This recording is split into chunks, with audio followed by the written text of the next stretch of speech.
Welcome to Moments with Marianne. I am so delighted we're spending this time here today. We have a very informative show coming right up with special guest, Dr. Laurie-Hollman, and she's here to share with us her two new books, The Busy Parent's Guide to Managing Anger in Children and Teens, and The Busy Parent's Guide to Managing Anxiety in Children and Teens. Dr. Laurie-Hollman is a psychoanalyst specializing in modern parenting, child relationships, and she's an award-winning 3-time author. Widely published in hundreds of academic journals and popular media outlets, Dr. Laurie has taught postgrad courses at New York University and the Society for Psychoanalytic Study and Research, among other universities and institutes. So let's welcome to the show, Dr. Laurie-Hollman. Thank you very much. I'm glad to be here. Oh, what a pleasure it is to have you here. And these books of yours are so resourceful. My goodness. The Busy Parent's Guide to Managing Anxiety and The Busy Parent's Guide to Managing Anger. I think every parent should have a copy of these. Hopefully they will. Well, and so why don't you share with us the inspiration behind writing these two books? Sure. Actually, they are derived from my first book, which was called Unlocking Parental Intelligence, Finding Meaning in Your Child's Behavior. And that was a more general text that described parental intelligence. And so then we came up with the idea of writing short books that busy parents could read more quickly, focusing on anxiety and anger, which are the two big emotions that parents struggle with. And that's how we came upon these two books in a series. Well, it seems that your book is so timely, and I know that your previous book, Unlocking Parental Intelligence, that was a Gold Mom's Choice Award winner. And so it's received lots of accolades. And, of course, people love that book. And these two books, dealing with anxiety and anger, it seems so timely because it seems like people are really dealing with that now more than ever. Yeah, I think so. These are tense times in general for parents. And if they're tense for parents, they're going to be tense for kids. Mm-hmm. So why don't we talk about the anxiety book for a moment? So what are some of the common things that you see in children and teens when dealing with anxiety? Well, I could give you an illustration if that might help. Yeah. Okay, there are 5 steps to parental intelligence, and I'll give you an example of a mother who used them. Actually, this little girl is anxious and angry, so it kind of covers both books. Her name is Lydia, and she's 10 years old, and she comes home from school, and picture this. She's sitting at a kitchen table, drumming her fingers on her cheek, staring at her homework with papers scattered all around. She's clearly anxious about something, and she seems angry. The first step, however, is stepping back, which is what her mother does. She pauses and takes time to see if Lydia can gain control of herself on her own. She thinks about all the times she's seen Lydia anxious. This is not a new scenario. But she doesn't rush into solutions. She remains calm, which is essential, and non-judgmental of her daughter. Stepping back gives her permission as a parent to not know what to do immediately, because how can you know what to do and how to act before you understand the reasons behind the anxiety? So she goes to the second step, which is self-reflecting. And the mother has to think about her own feelings now for a moment, and she knows she is busy preparing dinner quickly so she can be relieved by her husband in a little while to go out to speak at a fundraiser that night. That's making her anxious, actually, and she realizes anxious mother, anxious daughter is not a good match. She has to contain her own anxiety, but recognizing it allows her to do that. Now she sees Lydia trembling and still distraught, so she decides it's time to step forward to the third step of parental intelligence, which is really the crux of parental intelligence. It's called understanding your child's mind. You're asking yourself, why is my child acting this way? So she sits with Lydia, puts her arm around her, and asks her, what's the matter? Something going wrong today? Very open-ended, non-judgmental questions. Now Lydia's going to help her mother know the meaning behind her anxiety and this apparent anger. Crying, she says she didn't make the first cut on the lacrosse team. This means to her not being in the popular crowd. Her mother asks her to tell her more. Again, an open-ended question. She says it means next year she won't make the travel team, and that's a way to get a scholarship to college. It feels so unfair, she says. I'm a good, loyal player on the team.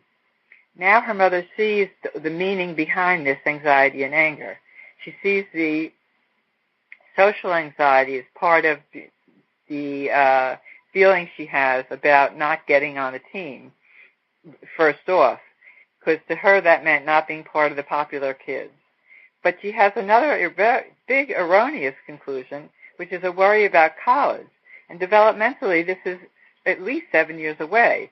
So she notes her anger is because she feels left out, and this feels unfair, but she decides to focus on the college issue because that seems to be so big. So Lydia's mother says, college, that's years away. You have a superb academic record and surely will by high school. Do you think we can try to take things one at a time? Next term, you can try out again. So Lydia's mother has now gone also to the next step of parental intelligence, step 4, understanding your child's development.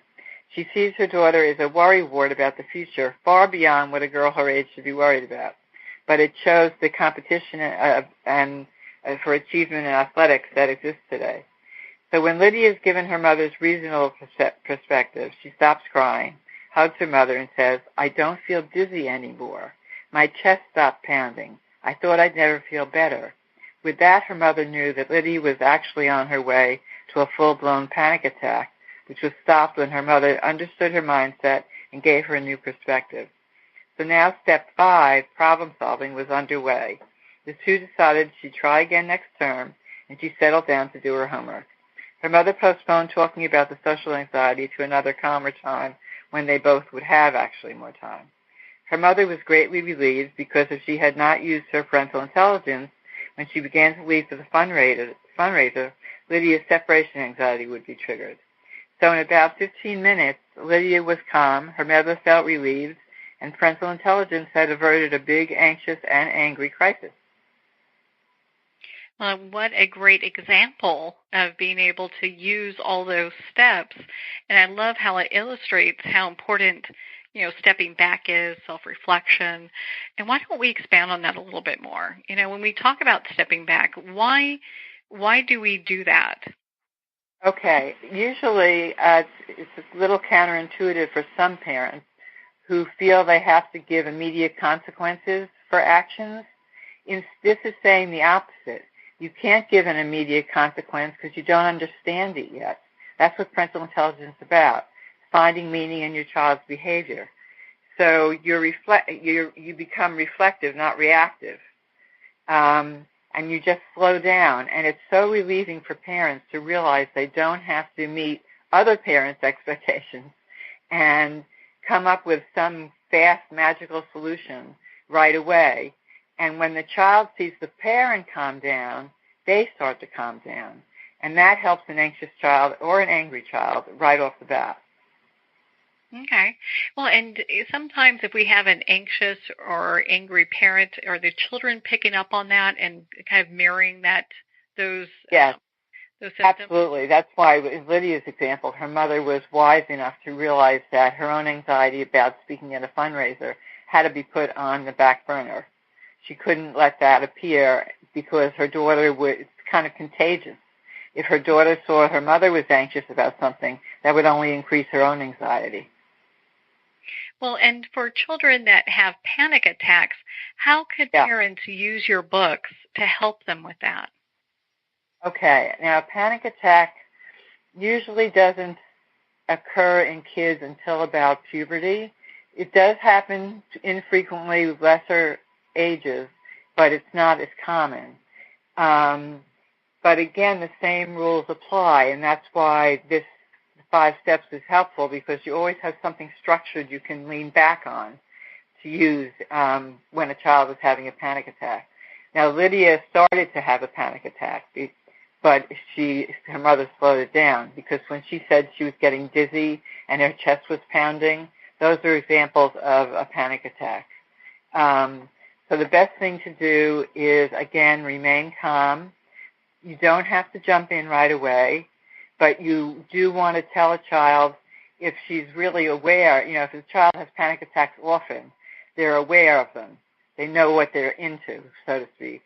And the parent can remind them that getting afraid of the panic attack is going to increase the anxiety. Getting anxious about being anxious, in other words, increases the anxiety. So the mother can say, remember, anxiety goes away. It will only last a few minutes, hopefully a few minutes. Some children it can last half an hour.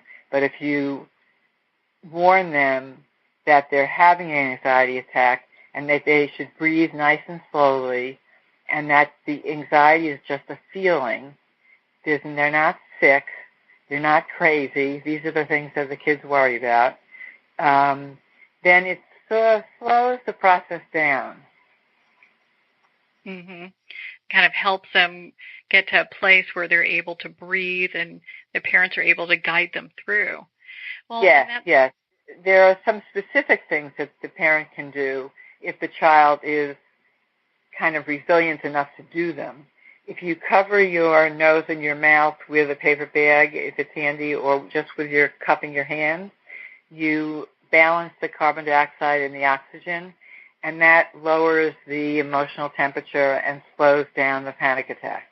So that helps a lot. Kids who are really prone to anxiety attacks often have a medication that they can take a tiny dose of that just slows the anxiety down so they can get back their reasoning and their cognitive skills. It's kind of like with an anxiety attack, your whole system of managing control of yourself breaks down, and you need help reconstituting yourself. Mm-hmm. So these are different avenues you can take. Slowing the breathing is a very big one. Also, telling the child to look around the room. It sounds kind of like, why bother to do that? But they're very internally focused, so you want to bring them into the external world and focus on what's real. So you say, remember, we're just in your room, and there's your lamp, and there's your desk, and there's your table. And the child starts looking around and gets out of that caught-in feeling of being inside their anxiety. Yeah, they're able to kind of work through that. Well, and what a great resource, the Busy Parent's Guide to Managing Anxiety. Fabulous resource to help people kind of understand, because it gives so many examples and steps on what people should do, parents, and maybe they could be educators or, just people who are looking to help children that are, having to be daycare workers, you name it, that aren't really prepared to deal with these things. Yeah. In fact, people have said that they would like me to write these books for teachers, because a child can be having an anxiety attack in the classroom, and suddenly just becomes really quiet and withdrawn. And if that's out of character for the child, the teacher is thrown off and doesn't know what to do. So the same steps apply. We could call it, unlocking teacher intelligence. They're really human relation life skills. Mm-hmm. And be able to do that. Well, then, so let's talk about your other book, The Busy Parent's Guide to Managing Anger. Yes. So this book, these covers are great because, I think everyone's seen or has a child that has gone through these expressions and, or either lashing out or just, having temper tantrums. What are some of the things that you suggest for that? Well, with a temper tantrum, you can expect that kids can have temper tantrums up till the age of about 3, mainly because they don't have the cognitive and verbal resources to explain what's wrong. So they act. They use action to express themselves. So that's important to know. I always, when parents come to me and say, my child's having temper tantrums, she's 2.5, and she's doing it all the time, every time I say no to something, she's such a bad kid, I immediately reframe that word bad and say, she's not bad, nobody's bad, you're not bad, the child's not bad, she's just distressed.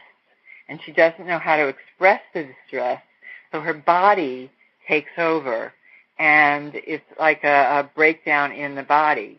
And so if you look at it that way, then the parent feels better about the child, and they don't view themselves as failing the child or the child as failing themselves. So that's the first move that I always take, is to reframe the feeling they have towards their child. Now, after age 3, temper tantrums are not normal because your child really should be able to regulate their emotions at that point. But they happen even in teenagers who regress at times. So there's no rule of thumb for exact ages when temper tantrums can occur. So what are some healthy expressions of anger that you would expect to see then? That's a very good question. I do write a chapter on healthy expressions of anger. It's important for parents, when their kids are little, start using feeling language, starting with happy, mad, sad, glad, and then as they get older, refining the language so that they know that anger can be simple annoyance all the way to rage, being livid, being furious. If you give the children language like this, then they can express how they feel, and they don't have to act it out. And that's the whole point. Anger is not a bad feeling. There's nothing wrong with anger. We have plenty of reasons to be angry at times. We just want to help our children explain what's making them angry so we can help them problem solve. So in a family where anger is allowed, it's a better dynamic than when anger is told, no, we don't do that here. Because then the child suppresses the anger, and it's going to come out in other ways that are unexpected. But talking about angry feelings is totally fine. So you mentioned before that temper tantrums after the age of 3, is not really, they should be able to express themselves, is what is normally expected. And then when we talk about healthy expressions of anger, you've kind of gone through that. So what if we're still seeing a lot of outbursts, let's say temper tantrums, past that age? Are there things that parents should be looking at to do differently? Is a child just really stressed and they need another way to express themselves? What are your thoughts on that? Well, it really depends on the child. There is a disorder called dysregulated emotion, kind of a mouthful.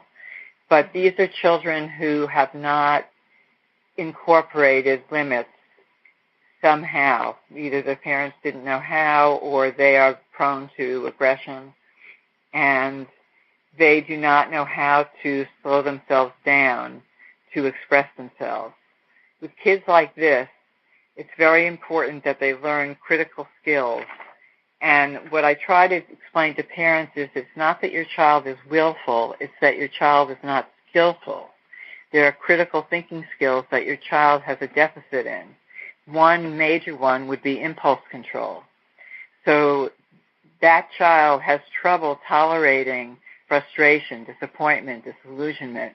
They jump to conclusions, erroneous conclusions, very, very quickly.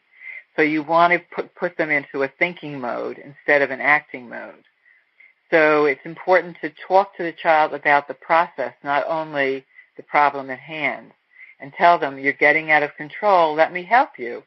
I often suggest to parents that they use metaphors rather than anger. In other words, call it a stormy time or a hurricane, to speak of your hurricane, and say, it looks like you're feeling a stormy weather now inside of you. Let's see if we can calm down and bring the sun out. And so you, in a very non-judgmental way, address the actual problem, which is impulse control. And that really allows the parents to kind of navigate through that, because I think a lot of times, parents, they probably are operating on not enough information or misinformation when it comes to children dealing with this, because I didn't know any of this stuff. I mean, I don't have children, but I had no idea that this is what happens. Yeah. There's really a lot of knowledge to gain, and slowing down and learning what you need to know helps tremendously.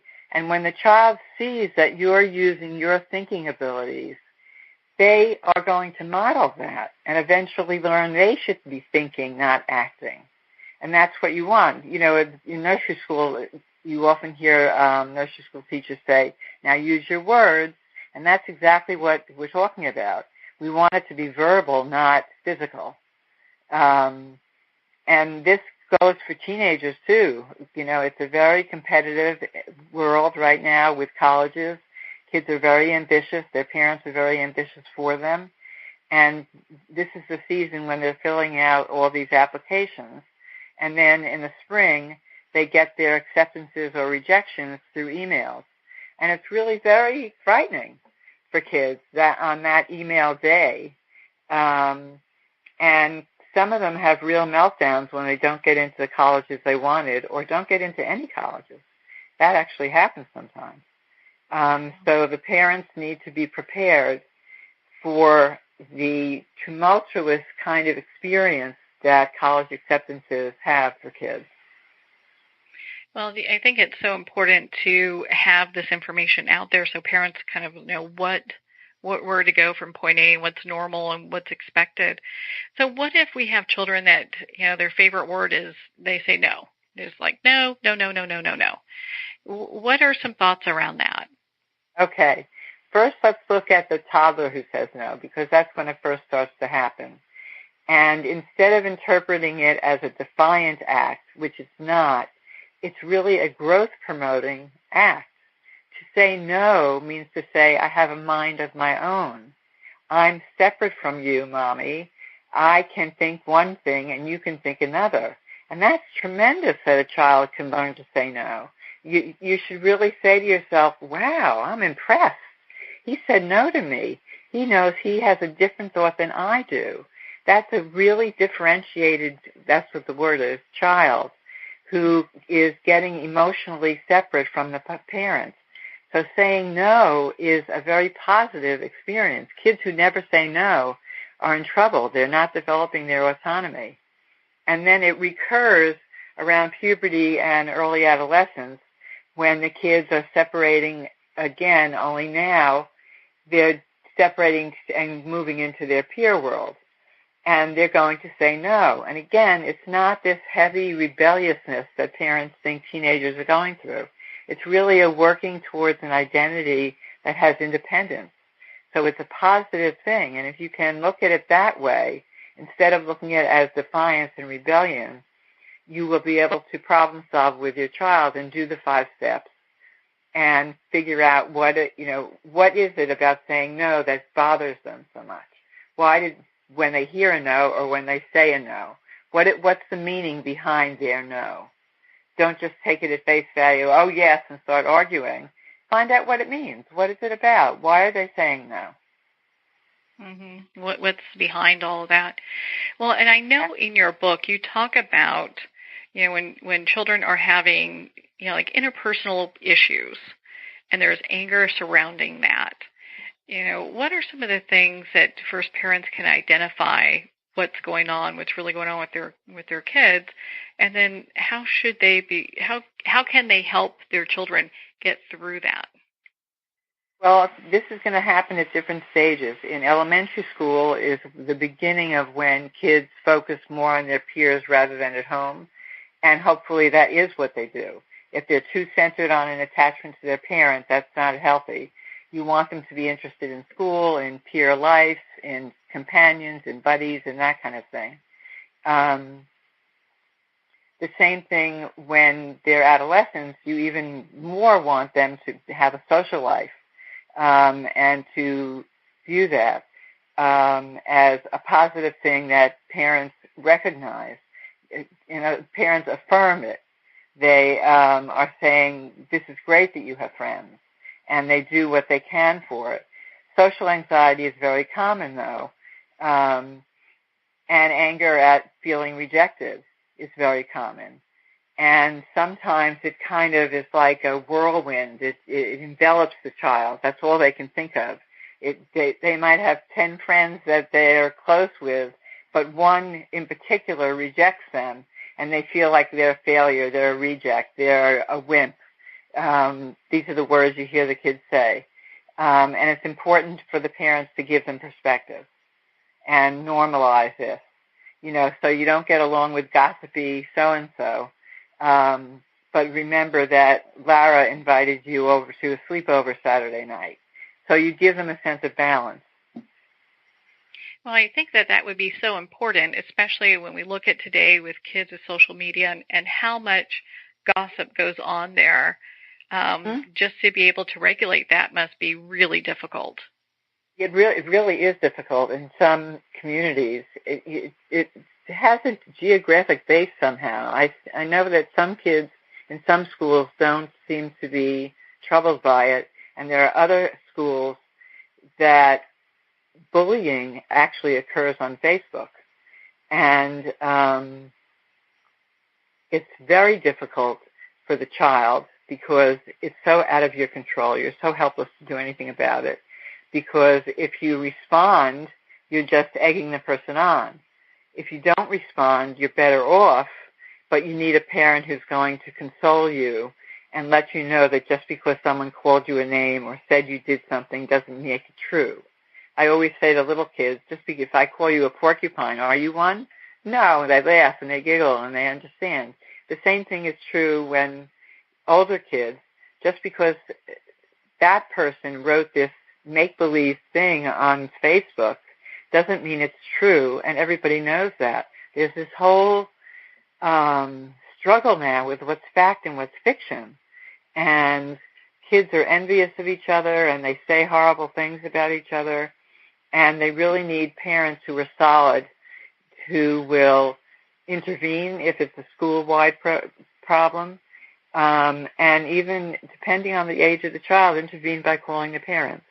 But the children who are bullied really need their parents' guidance. Yeah, being able to have that parent kind of be more involved and see what's happening and take what actions are necessary. Yeah. There are long-lasting results of feeling that you've been so rejected by your peers. Mm-hmm. When it's just a post, It's, yeah. And I think when it comes back down, it's like, it's just a post. Yeah, exactly. Or like with texting, kids they're in school. They're busy doing their work, supposedly. So if they don't text right back, it doesn't mean they rejected you. They're just doing something else. But in this time of social media, kids are getting so accustomed to immediate responses that it's causing a major problem because they have to be able to tolerate delay and waiting and frustration and not ascribe meaning to it. Just know that people are doing other things other than responding to you in that second, in that moment. Yeah. Well, and so I think we'll kind of end this off on one of the last questions I have here. I had so many. There's no way we can cover them all. And, of course, our listeners will want to pick up their own copies of your books. But when we talk about, like, parent-child anger spiral, what is that? And what do we need to know about that?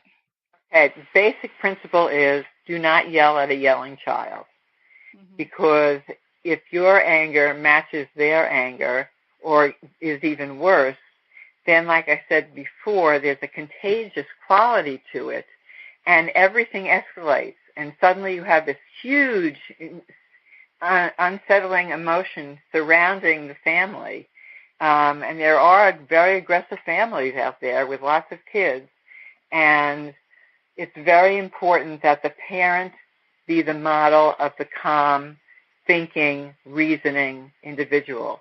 If you're not in that space, if you really are overextended and busy and you've had a tumultuous day, tell the child, I'm not prepared to talk about it right now. Let's pick a time when we can talk and actually follow through and go at that time, do have a conversation.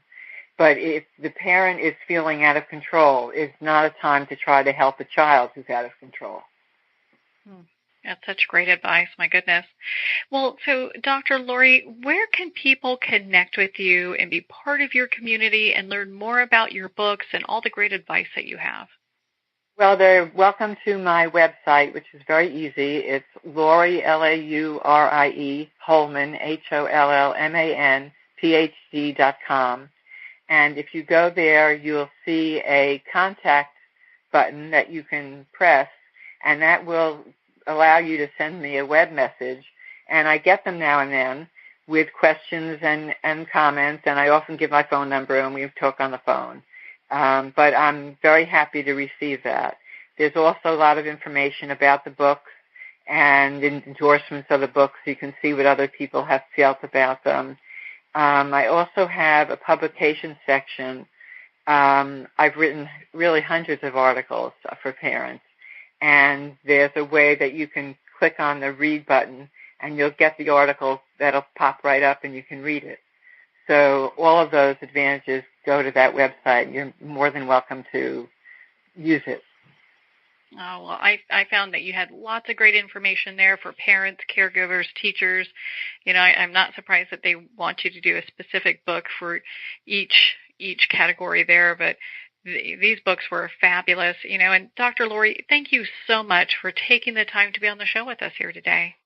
Well, thank you very much for having me. I enjoyed your questions because they were really spot on. Well, thank you, Dr. Laurie. It has been such a pleasure to spend this time with you, and of course to talk about your two new books, The Busy Parent's Guide to Managing Anger in Children and Teens, and The Busy Parent's Guide to Managing Anxiety in Children and Teens. I know it's making such a huge impact and so widely popular. Again, if you'd like to connect with Dr. Laurie, you can at her website, laurie-hollman-phd.com.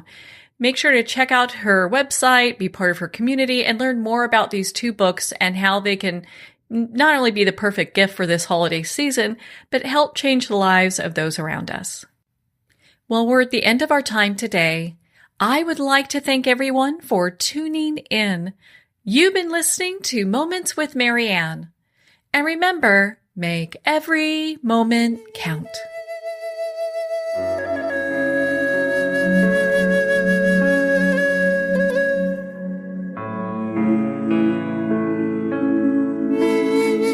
In a single moment, your life can change. Moments with Marianne is a transformative hour that covers an endless array of topics with the best of the best. Her guests are leaders in their fields, ranging from inspirational authors, top industry leaders, and business and spiritual entrepreneurs. Each guest is gifted and a true visionary, a recognized leader in her own work, and while teaching others to develop, refocus, and grow, Marianne will bring the best guest and sometimes a special surprise. Don't miss this. You never know just which moment will change your life forever. Moments with Marianne airs every Thursday, Friday, and Sunday at 8 p.m. Eastern, 6 p.m. Mountain Time. Make sure to tune in and visit momentswithmarianne.com for more information.